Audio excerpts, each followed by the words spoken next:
आज हम पढ़ते हैं चैप्टर 5 अंडरस्टैंडिंग एलिमेंट्री शेप्स। सबसे पहले है लाइन सेगमेंट। लाइन सेगमेंट जैसे कि हम प्रीवियस चैप्टर में पढ़ चुके हैं, लाइन सेगमेंट्स क्या होती हैं? वो होती हैं जिनकी 2 एंड पॉइंट्स होते हैं, जैसे कि ये और ये। अगर इन 2 पॉइंट्स को अगर मैं आपस में ज्वाइन कर देती हूँ तो ये बन जाता है line segment. Means having 2 and points. अब ये लाइन सेगमेंट को मेजर करने के बहुत सारे तरीके हैं। इसको ऑब्जर्व करके भी कर सकते हैं, इसको ट्रेस करके भी कर सकते हैं, इसको स्केल से जिस तरह से मैंने लाइन खींची है उस तरह से भी कर सकते हैं। चलिए अब हम मेजरिंग लाइन सेगमेंट्स यानी कि उसके वेज ऑफ मेजरमेंट पढ़ते हैं। सबसे पहले जैसे कि दिया है, मैंने बोला था कंपैरिजन बाय ऑब्जर्वेशन। मतलब अगर 2 लाइंस दे दी गई हैं, जैसे कि मान लीजिए मैंने रैंडमली एक ये लाइन खींच ली है और एक कहीं पर भी एक ये लाइन खींच ली है, तो आप जस्ट बाय ऑब्जर्विंग आप बोल सकते हैं देख कर ही कि ये बड़ी है और ये छोटी है। This is larger and this is smaller. अगर मैं यहाँ पे एक और लाइन खींचती हूं, ये रही। अब क्या आप इन दोनों को देखकर ऑब्जर्व कर सकते हैं या ये बता सकते हैं कौन सी बड़ी है या कौन सी छोटी है? हो सकता है आप बोल दें ये बड़ी है या ये बड़ी है, लेकिन हम एग्जैक्टली तब तक नहीं बता सकते जब तक हमें इसका एग्जैक्ट मेजरमेंट ना पता हो। तो एक दूसरा तरीका है पता करने का, कंपैरिजन बाय ट्रेसिंग। जैसे कि मैं 2 लाइंस खींच के आपको खुद दिखाती हूँ। एक लाइन हो गई ये और सेकेंड हो गई ये। अब जैसे मैं इसको नेमिंग A एंड B दे देती हूँ, इसको C एंड D हमने नेमिंग दी। अब हम कंपेयर करेंगे इन दोनों को, बड़े या छोटे ऑब्जर्व करके नहीं पता चल रहा है एग्जैक्टली, लेकिन हम ट्रेस करके पता करेंगे। ट्रेस कैसे करेंगे?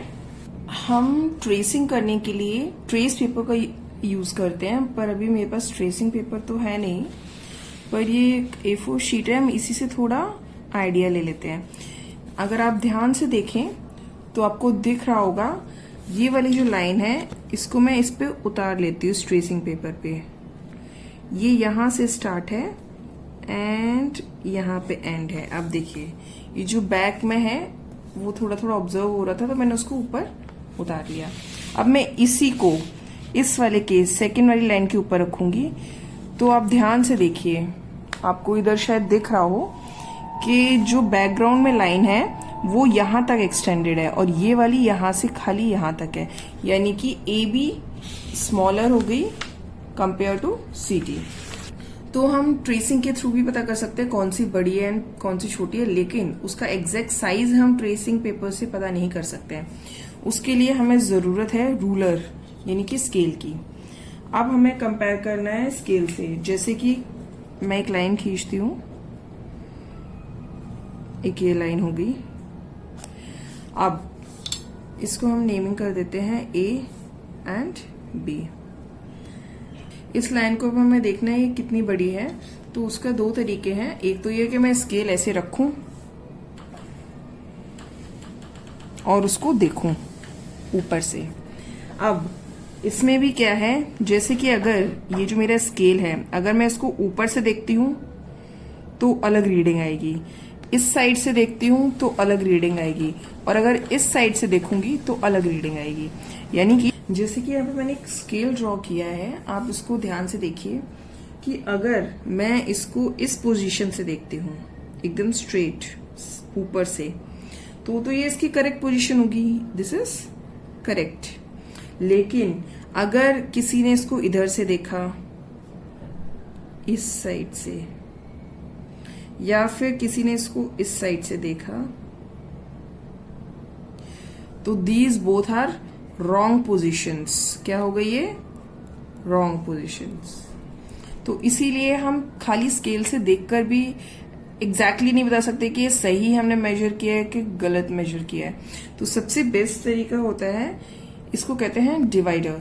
अब ये डिवाइडर से हम क्या करेंगे, इसको हम ऐसे एक्सपैंड करेंगे और इस पे यहाँ पे इसका एक रखेंगे निब और इसको एक्सपैंड करेंगे और इसको यहाँ पे इसकी फाइनल नंबर रखेंगे दूसरी वाली। इसको थोड़ा सा और करेंगे, ये देखिए ये मैंने एग्जैक्टली इस लाइन को कितना है उसके ऊपर मैंने ये डिवाइडर रख लिया है। अब इसी डिवाइडर को हम इस रूलर पे रखेंगे, यहां से 0 से स्टार्ट होता है और फिर यहाँ पे रखेंगे तो ये आ रहा है अराउंड 6.8 सेंटीमीटर। यानी कि सबसे बेस्ट तरीका है जो एकदम एक्यूरेट आपको बताएगा, that is divider and ruler. तो फिर इसको हम क्या यूज करेंगे, इसमें use divider and ruler for accurate measurement, and this will be 6.8 centimeter. अब हम पढ़ते हैं डिफरेंट टाइप्स ऑफ एंगल्स। अभी पहले हम सिर्फ 3 एंगल्स पढ़ेंगे, उसके बाद में फर्दर रिमेनिंग एंगल्स पढ़ेंगे। एंगल्स तो हमने प्रीवियस चैप्टर में पढ़ रखा है कि किस तरह से मेजर करते हैं और एंगल क्या होता है। अब हम देखते हैं राइट एंगल। राइट एंगल क्या होता है, right angle is 90 degree. Right angle का जैसे हमने बोला 90 डिग्री होता है। अब ये 90 डिग्री कैसे कैसे हो सकता है, इधर से आप इधर स्ट्रेट करेंगे, ये एकदम स्ट्रेट परपेंडिकुलर होनी चाहिए एक दूसरे पे। परपेंडिकुलर मतलब एकदम स्ट्रेट एक दूसरे पे खड़ी होनी चाहिए। तो ये जो एंगल होता है इसको राइट एंगल बोलते हैं और इसको इस तरह से डिनोट करते हैं। अब जरूरी नहीं है कि वो ऐसे ही हो, वो ऐसे करके इस डायरेक्शन में भी हो सकता है। डायरेक्शन कोई भी हो, एंगल 90 डिग्री होना चाहिए। तो this is also right angle, इसको भी राइट एंगल बोलेंगे। अगर हम दूसरा तरीका देखें, अगर मैं कहती हूं मैंने ये ऐसे कर दिया और इसके अगर मैं एकदम सीधे 90 डिग्री पे कुछ बनाती हूँ ये, तो ये भी राइट एंगल ही होगा। मतलब डायरेक्शन कोई भी हो, कहीं पे भी बनाए, कैसे भी बनाए, जो 90 डिग्री फॉर्म करेगा that is right angle. This is right angle. अब हम देखते हैं स्ट्रेट एंगल। स्ट्रेट एंगल जैसे कि नाम बोल रहा है स्ट्रेट, यानी कि एक मैं लाइन खींचती हूं स्ट्रेट, मैंने ये स्ट्रेट लाइन खींची और अगर मैं बीच में ऐसे लाइनें खींच देती हूं तो इसमें क्या है, एक राइट एंगल ये आ जाएगा, एक राइट एंगल ये आ जाएगा। यानी कि स्ट्रेट एंगल क्या हो गया, 2 राइट एंगल्स का सम। एक 90 डिग्री ये है, एक 90 डिग्री ये है। इसका मतलब जो स्ट्रेट एंगल है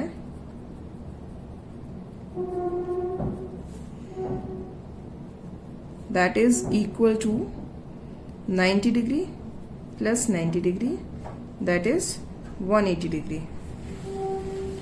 यानी कि कोई भी लाइन, चाहे वो हॉरिजॉन्टल हो या वर्टिकल हो, ये एंगल हमेशा 180 डिग्री ही रहेगा। चाहे आप ऐसे बना लें तो ये एंगल 180 डिग्री रहेगा अगर हम इस एंगल की बात करें। यानी कि जो स्ट्रेट लाइन पे एंगल बनता है उसको स्ट्रेट एंगल बोलते हैं। नेक्स्ट देखते हैं complete angle. Complete angle as the name suggest, complete मतलब फुल।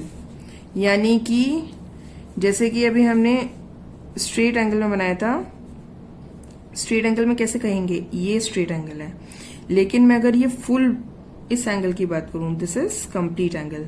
यानी कि स्ट्रेट एंगल का ये 180 डिग्री और ये सेकंड स्ट्रेट एंगल का 180 degree, this is 180 degree and this is 180 degree. इन दोनों 180 डिग्री को अगर हम ऐड करते हैं तो बनेगा कंप्लीट एंगल। तो complete angle is equal to 180 degree plus 180 degree, that is 360 degree. यानी कि 2 स्ट्रेट एंगल्स। और एक चीज और है कि 1 कंप्लीट टर्न जो होता है उसको हम बोलते हैं 1 रेवोल्यूशन। यानी कि यहाँ पे एक सर्कल आपको दिख रहा होगा, 4 सर्कल्स मैंने बनाए हैं। अगर मैं इसको वॉच में रिप्रेजेंट करूं तो उसको कैसे करेंगे, यहाँ हो जाएगा सबसे टॉप पे 12, उसके सबसे नीचे 6 और इधर 3 इधर 9, और इक्वी डिस्टेंस पे अगर करेंगे तो यहाँ 1 2, यहाँ 4 5, यहाँ 7 8, यहाँ 10 एंड 11। तो ये हो गया एक वॉच में कन्वर्ट। अब इस वॉच में जो ये सेंटर है, इस सेंटर में अगर हम सर्कल करते हैं तो ये एक कंप्लीट एंगल बनेगा, यानी कि 360 का एंगल। ठीक है, अगर मैं इसमें इसकी हैंड्स बनाऊं, एक ये बना दिया, एक ये बना दिया, ये हो गया। तो थोड़ा लंबा बना देते हैं, ये हो गया 3 o'clock। अगर मैंने 3 o'clock इस पे डिस्प्ले किया है तो आप ये देख सकते हैं कि ये है 90 डिग्री। अब ये तो 90 डिग्री है और ये कंप्लीट होता है 360 डिग्री का सर्कल में। तो इसको मैं क्या बोल सकती हूँ, अगर ये इतना है, देखिए फुल सर्कल को एक तो हम कंप्लीट एंगल बोलते हैं और एक फुल टर्न को हम 1 रेवोल्यूशन भी बोलते हैं। तो ये कितना हो जाएगा रेवोल्यूशन में, अगर हम इसकी बात करें तो इसको क्या बोलेंगे, कितना है 90 डिग्री, कितने में से 360 डिग्री में से। यानी कि अगर इसको काटेंगे तो ये 0 0 कैंसिल हो जाएगा और ये 9 1 जा 9, 9 4 जा 36, यानी 1/4 रेवोल्यूशन बनेगा। ये क्या बनेगा, 1/4 रेवोल्यूशन। अगर हम डिग्रीज के थ्रू निकालना चाहें तो ये 1/4 रेवोल्यूशन बनेगा। और अगर मैं डिग्रीज नहीं, यहाँ पे डिजिट्स भी लिखे हैं, डिजिट से भी हम इजिली निकाल सकते हैं। ये वाली सुई यहां से आके यहाँ पे रुकी है, कितने पे रुकी है, 3 पे आके, 3 पे। और टोटल नंबर्स कितने होते हैं, 12। टोटल राउंड अगर हम कंप्लीट देखें तो 12 होता है। तो 3 1 जा 3, 3 4 जा 12, तब भी ये 1/4 रेवोल्यूशन आएगा। तो एक ये भी तरीका है। ये हम निकाल लिया हमने रेवोल्यूशन। और नंबर 3 पे हमेशा 90 डिग्री होता है। अगर मैं ऐसे ही नंबर 3 की जगह नंबर 6 की बात करती हूँ, चलिए अगर अब हम बात करते हैं, ये हमारी आ गई 12 पे और यहाँ पे ये आ गई 6 पे, यानी कि हम बोल देते हैं 6 o'clock हो रहा है। तो ये तो स्ट्रेट लाइन है, तो ये स्ट्रेट लाइन का ये एंगल कितना होगा, ये आपको पता है, स्ट्रेट लाइन एंगल होता है 180 डिग्री। इसमें 2 90 डिग्रीज होते हैं, एक 3 पे अगर ऐसे कर देंगे तो यहाँ पे 90 डिग्री हो जाएगा, ये सेकंड 90 डिग्री हो जाएगा, तो ये हो जाएगा टोटल 180 डिग्री। अगर हम बात करें अब ये कितना रेवोल्यूशन हो गया, 180 डिग्री, हमको देखने से भी पता चल रहा है। ये वाली जो हैंड यहाँ पर है, अगर ये यहाँ से स्टार्ट होता है, ये यहाँ आया, मतलब ये आधा राउंड कंप्लीट किया, यानी 1/2 रेवोल्यूशन हो गया। लेकिन अगर हमें डिग्रीज के तरह से निकालना है, कैसे निकालेंगे, कितना डिग्री इसने कवर किया है, 180 डिग्री कवर किया है।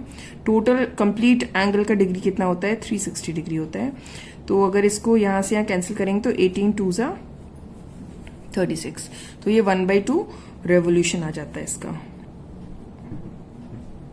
और जैसे कि मैंने प्रीवियस में भी बताया था, अगर हम नंबर्स के थ्रू करें तब भी कर सकते हैं। ये तो 6 पे आ गई है और टोटल कितने हैं, 12, या 12 से स्टार्ट हुई है, बात एक ही है। तो ये 6 1 जा 6, 6 2 जा 12, तो यहाँ पे आ गया 1/2 रेवोल्यूशन। अब हमने देखा 3 पे आने से क्या होता है, 6 पे क्या होता है। अब हम देखते हैं 12 से स्टार्ट होके ये यहाँ पे 9 पे आ गया है। अगर हम इसकी बात करें तो ये तो 90 डिग्री है, तो ये तो 1/4 रेवोल्यूशन हो जाएगा। लेकिन हमने स्टार्ट चलना किया है यहां से लेके यहां तक। वैसे आपने देखा होगा कि अगर हम इधर इसकी बात करें तो ये तो 180 डिग्री है, तो 180 और प्लस ये 90, ये ध्यान से देखिए, ये हो गया 180 डिग्री, यानी कि 180 प्लस यहाँ पे ये इतना और है 90 डिग्री और है, तो 180 प्लस 90 हो गया 270, यानी कि ये जो एंगल बनता है ये 270 डिग्रीज का बनता है। तो ये 270 डिग्री अपॉन 360 डिग्री, तो ये हो जाएगा कैंसिल होके 9 की टेबल 9 3 जा 27, 9 4 जा 36, यानी कि 3/4 रेवोल्यूशन। अगर मैं डिजिट से निकालूं तब भी निकाल सकते हैं, 9 पे आ गया है बाई 12, तब भी आ गया ये 3/4 रेवोल्यूशन। अब इसी तरह से हम इसको करते हैं, यहाँ से चला है और ये कंप्लीट एंगल बनाते हुए फिर से यहीं पे आ गया है, तो ये हो गया पूरा, ये हो गया टोटल 360 डिग्री कवर, यानी कि कवर किया है 360 डिग्री आउट ऑफ 360 डिग्री, यानी कि ये 1 by 1 यानी कि 1 रेवोल्यूशन हो जाएगा। यानी कि इसको देख के हमें ये पता चलता है यहाँ पे जो हाफ रेवोल्यूशन है ये क्या हो गया, हाफ रेवोल्यूशन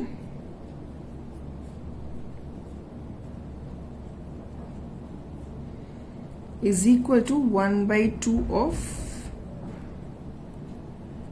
complete angle। अब इसमें आप एक चीज और ध्यान से देखिएगा, आपको पता है ये जो वॉच चलती है ये इधर से चलती है इस डायरेक्शन में, ये सबको पता है। तो जो ये डायरेक्शन इसका होगा, जो इधर से चल के ये इस डायरेक्शन में जाएगा, इसको हम बोलेंगे क्लॉकवाइज डायरेक्शन, क्लॉकवाइज डायरेक्शन। और लेकिन अगर हम इस डायरेक्शन की बात करते हैं, इसकी ऑपोजिट डायरेक्शन में जो जाता है, वॉच कभी ऐसे नहीं चलती है, वॉच हमेशा ऐसे चलती है। अगर इसकी बात करें तो ये हो जाएगा हमारा एंटी क्लॉकवाइज डायरेक्शन।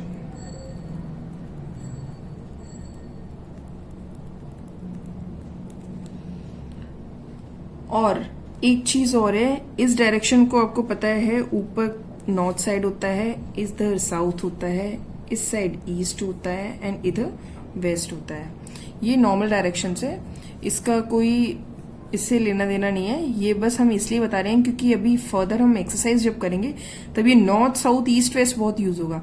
तो आपको पता होना चाहिए कि ऊपर साइड में आपने मैप देखा होगा, ज्योग्राफी में ढंग से पढ़ा होगा, यहाँ पे नॉर्थ होता है, नीचे साउथ होता है, इस साइड में ईस्ट होता है एंड इस साइड में वेस्ट होता है। और ये आपको डायरेक्शंस अच्छे से मेमोराइज करना है, इसको कहते हैं क्लॉकवाइज डायरेक्शन।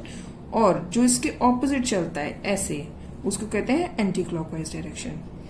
अब आज का इंट्रोडक्शन चैप्टर यहीं पे खत्म होता है। अब नेक्स्ट एक्सरसाइज हम नेक्स्ट वीडियो में कवर करेंगे। अभी तक आपको किसी भी चीज में कहीं पे कोई भी डाउट है तो प्लीज आप कमेंट सेक्शन में पूछिए, और अगर आपके डाउट्स क्लियर हो रहे हैं then please like share and subscribe. Thank you.